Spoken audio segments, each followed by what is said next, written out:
संजय नगर गांव में हरिया नाम का एक लड़का अपनी माँ गंगा देवी और छोटे भाई लालू के साथ रहता था। उसके पिता को गुजरे 10 साल बीत चुके थे और अब वो अपना गुजर बसर चाय की छोटी सी दुकान चलाकर कर रहा था। माँ, मैं काम पर जा रहा हूँ। कुछ पैसे देता जा ताकि दोपहर का खाना बना सकूं। अरे माँ, पैसे तो नहीं है। अब जब जाकर चाय बेचूंगा तो कुछ पैसे आएंगे। तो हम लोग दोपहर में क्या खाएंगे भैया? अरे मुझसे क्या पूछता है रे? तू भी तो 18 साल का हो गया है। कुछ काम धाम कर तो पैसे लेकर आ घर में, तो घर का चूल्हा जले। अरे चिल्ला क्यों रे भैया? हाँ बेटा, अब वो भी काम करेगा तो गुस्सा ना कर। हाँ, इसे समझाओ ना माँ, वरना बहुत मुश्किल हो जाएगी। सिर्फ बैठे बैठे खाने मात्र से जिंदगी नहीं चलती। ये बोलकर हरिया गुस्से में घर से निकला और अपनी चाय की टपरी पर पहुंचा। हे भगवान, आज अपनी कृपा से मेरी सही कमाई करवा देना, वरना मेरे घर में चूल्हा नहीं जलेगा। हरिया अपनी दुकान सजाकर तभी ढंग से बैठ भी नहीं पाया था कि वहां जमींदार अपने आदमियों के साथ आ पहुंचा। अरे आइए आइए जमींदार साहब, बैठिए। मैं आपको ना कड़क चाय पिलाता हूँ। बताइए, अदरक वाली या इलायची वाली? अरे ओए, तेरी कड़क चाय पीने नहीं आया हूं मैं, अपने पैसे लेने आया हूं जो तू उधार लिए बैठा है महीनों से। जी जमींदार साहब, मैं दे दूंगा आपके पैसे। आजकल बहुत दिक्कत चल रही है, काम अच्छा होता नहीं है और महंगाई बढ़ती चली जा रही है। देखिए ना, आपको पता ही है सब कुछ। अरे सुन रहे लड़के, मुझे कोई मतलब नहीं, समझा? क्योंकि मैं तुझे 2 बार मोहलत पहले ही दे चुका हूं। अब तो चुपचाप ये बता कि तू अपनी ये टपरी खाली करेगा या अपने आदमियों से पिटवाऊं तुझे, हैं? हरिया घबरा गया। उसने फौरन जमींदार के पैर पकड़े और कहा, नहीं नहीं मालिक, ऐसा मत करिए। मैं आपके पैसे चुका दूंगा। पैसे चुका दूंगा? अरे तुम लोग मेरा मुंह क्या देख रहे हो रे? ए कालिया, इसकी दुकान से सारा सामान निकाल कर बाहर फेंक और उसे भी मेरे पैरों से हटा। कुछ आदमियों ने उसकी दुकान का सामान निकाल फेंका और उसे उठाकर एक साइड में फेंक दिया। वो बेचारा रोता हुआ घर पहुंचा। उसके चेहरे पर निराशा और दर्द साफ झलक रहा था। माँ और भाई उसकी हालत देखकर घबरा उठे। अरे बेटा, ये क्या हाल बना रखा है? चेहरा क्यों उतरा हुआ है? भैया क्या हुआ बताओ ना। माँ, आज हमारी टपरी भी चली गई। जमींदार ने अपने आदमियों से सब उजड़वा दिया माँ।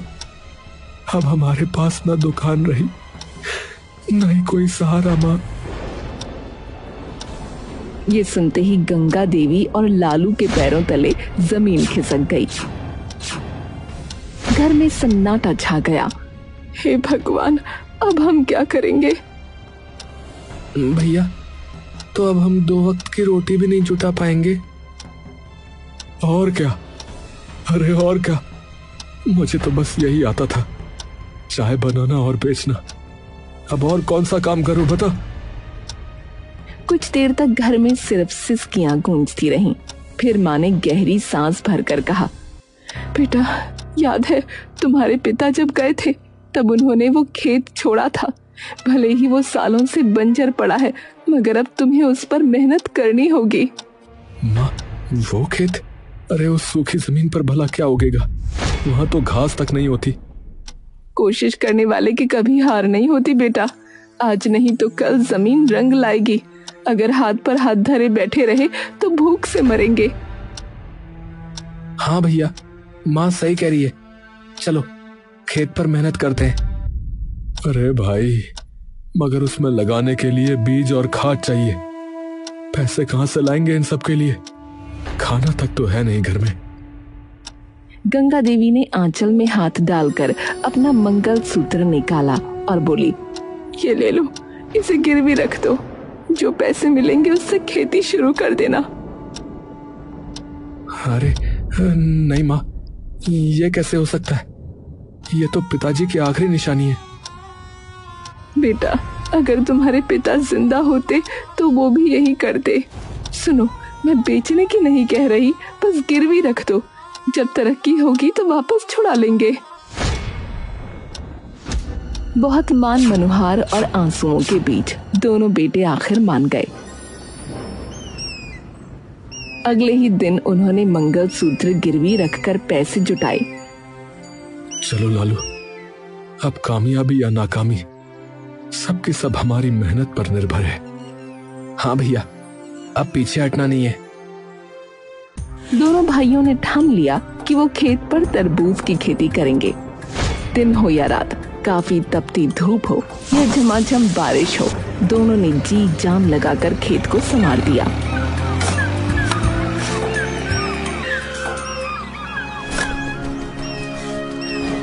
हाँ, देख लालू, मिट्टी की खुशबू बदल रही है। लगता है हमारी मेहनत रंग लाएगी रे। हाँ भैया, जमीन भी हमारी लगन को पहचान गई है लगता है। और सचमुच कुछ ही महीनों में खेत बड़े बड़े हरे भरे तरबूज से भर गया। अब समय आ गया जब उन्हें अपनी उपज मंडी ले जानी थी। दोनों भाई बैलगाड़ी में तरबूज भरकर मंडी पहुंचे।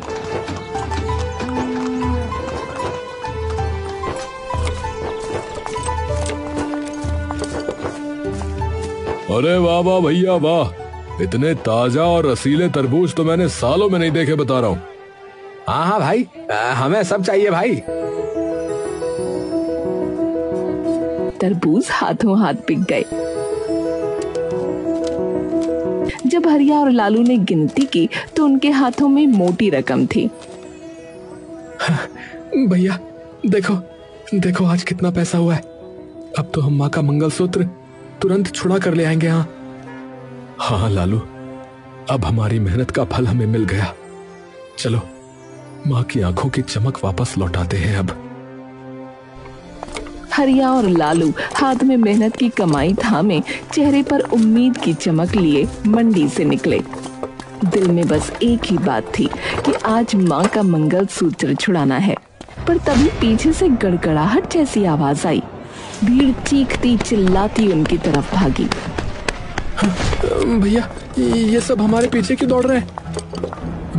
पता नहीं भाई, चलो जल्दी जल्दी आगे बढ़ो। भीड़ ने उन्हें घेर लिया। दुकानदार चंपक सबके आगे आया। अरे ओ हरिया, ठहर जा, हमें उल्लू समझ रखा है क्या है? अरे क्या हुआ भाई, पैसे भी दिए, तरबूज भी दिए, अब और क्या बाकी है? अब क्या बाकी है? बाकी ये है कि तुम्हारे तरबूज बाहर से हरे हरे हैं मगर अंदर से बिल्कुल सफेद, ना मिठास ना ही रस। हमारे ग्राहक थूक थूक कर हमें गालियां दे रहे हैं भैया। क्या ये कैसे हो सकता है? हमने तो मेहनत से खेत संवारा था। ए भैया, सब देख लो तुम अपनी आंखों से। सब लोग कह रहे हैं कि तुम्हारा माल बेकार है भैया।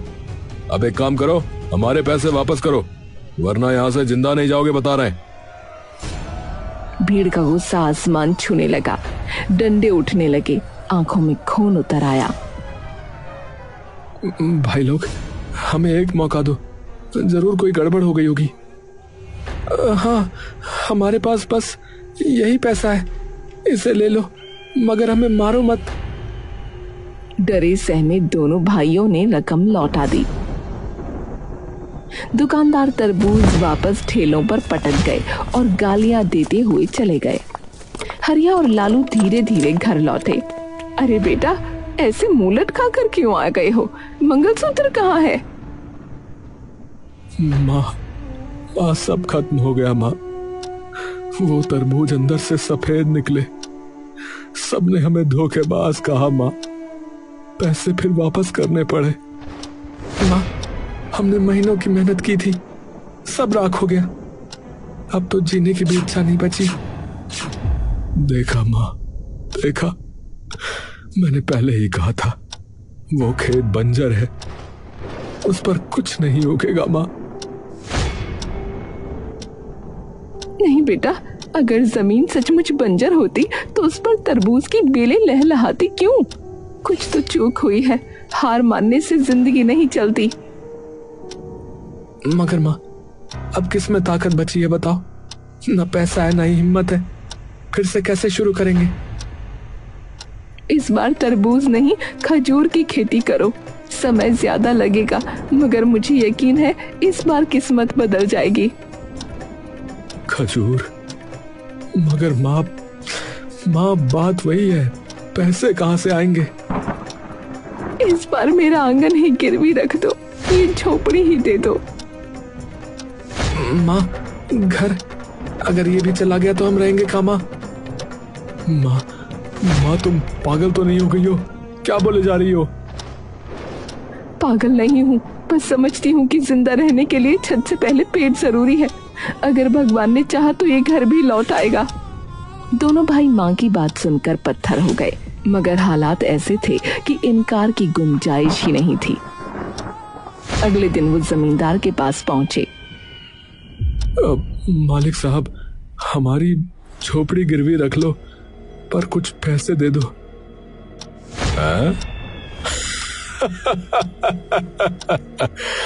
तुम्हारी झोपड़ी? अरे वो माचिस की डिब्बी जैसी जगह मेरे किस काम की भाई? मालिक, वो सड़क किनारे है, अगर आप वहां कुछ बनवाएं तो उसकी कीमत आसमान छू लेगी। जमींदार की आंखों में लालच चमक उठा। उसने सोचा, सही कह रहे हैं, सड़क किनारे की जमीन सोने से कम नहीं होती। ठीक है, झोपड़ी मेरे पास रखो और लो, ले जाओ पैसे। मगर याद रहे, अगर पैसे समय पर ना चुकाए तो समझो झोपड़ी हमेशा के लिए मेरी। क्या समझे? बेबस हरिया और लालू ने शर्त मान ली और पैसे लेकर लौटे। इस बार दोनों ने खजूर की खेती शुरू की। समय बीता, साल बदला और मेहनत रंग लाई। खेत में खजूर के पेड़ लहलहा उठे, उनकी डालियां फलों से झुक गईं। देखो लालू, बगीचा कितना प्यारा लग रहा है, देखो। हाँ भैया, अब मंडी में सबको मुंह तोड़ जवाब देंगे। दोनों भाइयों ने खजूर के टोकरे तैयार किए और मंडी पहुंच गए। अरे लो जी लो भैया, ताजे खजूर, जरा देखो तो, इस बार हमारी मेहनत का फल चखो। अरे हाँ, बहुत देख लिया तुम्हारा माल है। अब की बार बिना देखे ही कहता हूँ कि ये सब बेकार है, नहीं चाहिए भैया, आगे बढ़ो। हाँ, हम नहीं करे देंगे, तुम दोनों धोखेबाज हो भैया, जाओ यहाँ से। अरे भाई, कम से कम देख तो लो, एक बार चख तो लो, फिर कह देना खराब है। ए भाई, कहा ना यार, हमें नहीं चाहिए, चलो भागो यहाँ से, वरना अच्छा नहीं होगा, बता रहे हैं।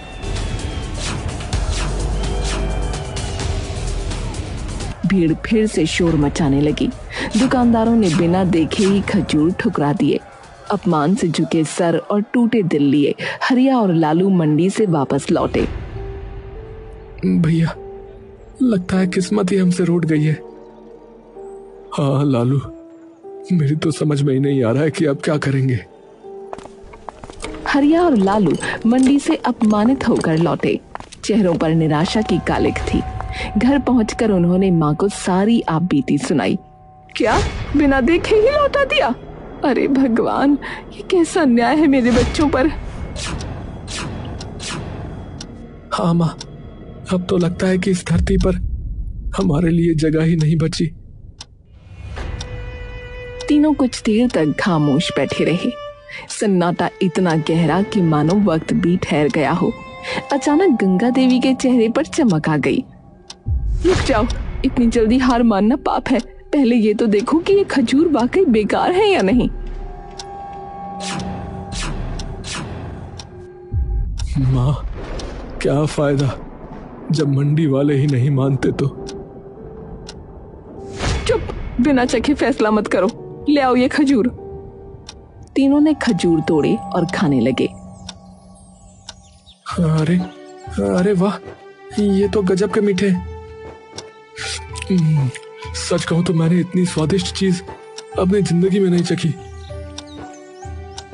देखा, ये कोई साधारण खजूर नहीं, ये तो वरदान है। मगर कमी है हमारी सोच में। मंडी वालों की दया पर जीने की बजाय हमें खुद रास्ता बनाना होगा। पर माँ कैसे? मेरे पास एक उपाय है। हम इन खजूरों की बर्फी बनाएंगे और सीधा गांव वालों को बेचेंगे। बर्फी खजूर की? हाँ, मीठे खजूर और देसी गुड़ से जो स्वाद बनेगा उसे खाकर लोग दीवाने हो जाएंगे। हरिया को थोड़ी उम्मीद जगी। वो तुरंत बाजार की ओर भागा और गुड़ खरीद लाया। गंगा देवी ने खजूर और गुड़ को मिलाकर रात भर चूल्हे पर पकाया। भट्टी की आंच, माँ के हाथों का जादू और उनकी आस्था, तीनों ने मिलकर बर्फी तैयार कर दी। माँ, ये तो चमचमाते सोने जैसी लग रही है। हाँ भैया, अब देखते हैं गांव वाले क्या कहते हैं। अगले दिन दोनों भाई टोकरियों में बर्फी भरकर गांव की गलियों में निकल पड़े। अरे आओ आओ भैया, अरे खजूर की बर्फी, मीठी, नरम और एकदम देसी भैया। अरे बाबूजी आओ, अरे माताजी, अरे भैया, आओ भैया आओ। लो जी लो, खाओ और बताओ कैसी है ये खास बर्फी। लो भैया, दादा आओ देखो चखो। गांव वालों को तो पहले ही शक था, मगर जैसे ही बर्फी मुंह में गई सबके चेहरे खिल उठे। क्या क्या खिला रहे हो? क्या है ये? बर्फी? खजूर की बर्फी? चलो चखा रहे हो तो खा ही लेते हैं भैया। चखने में कौन सा पैसा लग रहा है?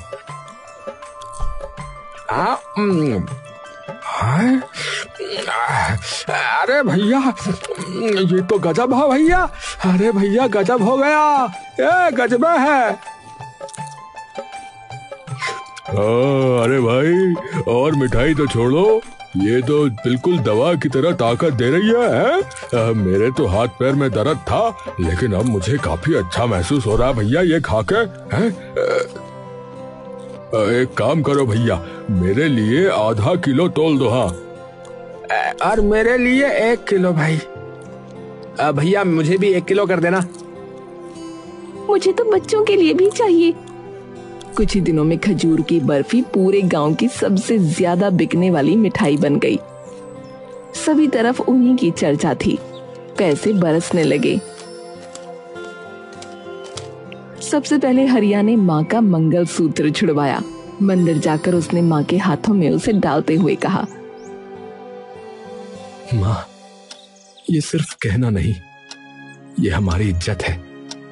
आज फिर से आपके गले की शोभा लौटी है। भगवान करे ये कभी दोबारा न छूटे। अब सिर्फ झोपड़ी छुड़वाने का सपना बाकी था।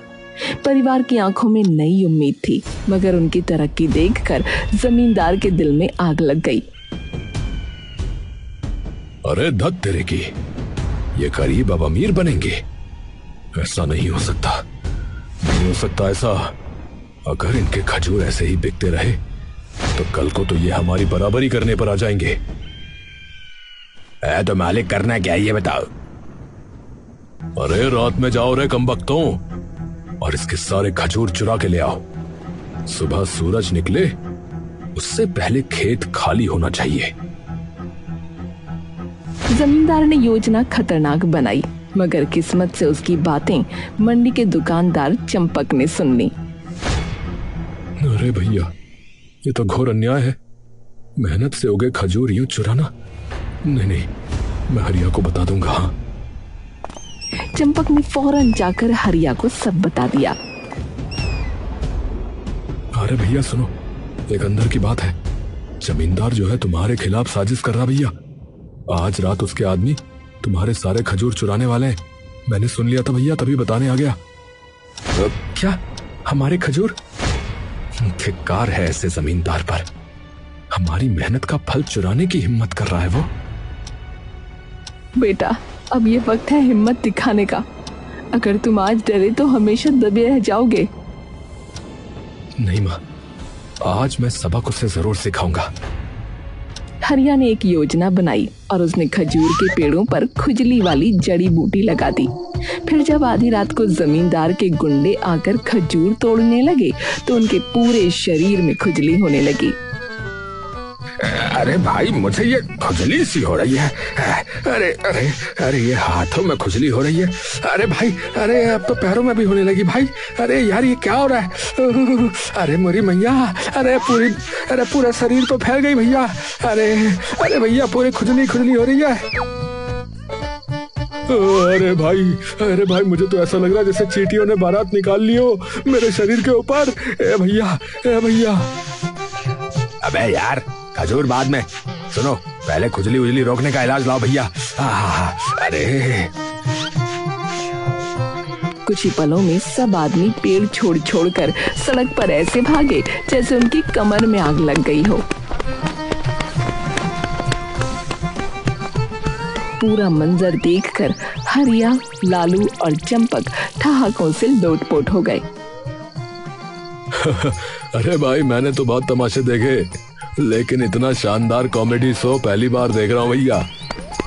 जब सब भाग गए तो हरिया ने चंपक से पूछा, अरे चंपक भाई, एक बात बताओ, आपने हमारी मदद क्यों की? तुमने तो कहा था कि हमारे खजूर बेकार है। अरे अब क्या बताऊं हरिया, जमींदार ने ही हमें भड़काया था भैया। उसने कहा था कि तुम्हारे फल कोई ना खरीदे ताकि वो फिर तुम्हारा घर हड़प ले,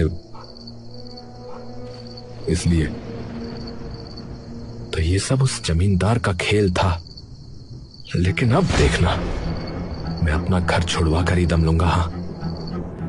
अगले दिन अचानक शहर में एक आदमी आता है और हरिया से कहता है, तुम हरिया हो ना, जो खजूर की बर्फी बेचते हो? जी, आप कौन? देखो भैया, शहर में मेरी कई सारी मिठाई की दुकानें हैं, लेकिन जब से कुछ लोग यहाँ से खजूर की बर्फी खाकर गए हैं तो वो उसी की बात करते रहते हैं और मेरी दुकानों पर भी उसकी मांग बहुत बढ़ गई है। इसलिए मैं चाहता हूँ कि तुम हमारे लिए खजूर की बर्फी बनाओ भैया। हम तुम्हें अच्छा दाम दे देंगे भाई। अरे ये तो बहुत खुशी की बात है। तो आपको कितनी बर्फी चाहिए होगी? पहली बार में 10 से 20 किलो भी दे दोगे तो चलेगा, लेकिन मुझे ज्यादा चाहिए होगी भैया, क्योंकि मेरी 5 दुकानें हैं। ठीक है भाई साहब, आपको मिल जाएगी। अच्छा ठीक है, फिर ये लो पैसे एडवांस। वो आदमी एडवांस पैसे देकर चला गया। बेटा, इतना बड़ा ऑर्डर, आज मुझे लग रहा है कि मेरी तपस्या सफल हुई। सच में माँ, विश्वास नहीं हो रहा है। कुछ ही महीनों में हरिया और लालू बहुत अमीर हो गए और वो अपना घर छुड़वा लेते हैं। तुमने हमको और सभी गांव वालों को बहुत सताया जमींदार, लेकिन याद रखना, अब हम तुमसे ज्यादा अमीर हैं और इसीलिए अब कोई समझदारी दिखाने की कोशिश मत करना। हाँ। अरे नहीं भाई, मैं आपसे कभी ऐसा नहीं करूंगा। मैंने तुम्हारी गरीबी का फायदा उठाने की कोशिश की, लेकिन भूल गया था कि किस्मत के आगे किसी की नहीं चलती।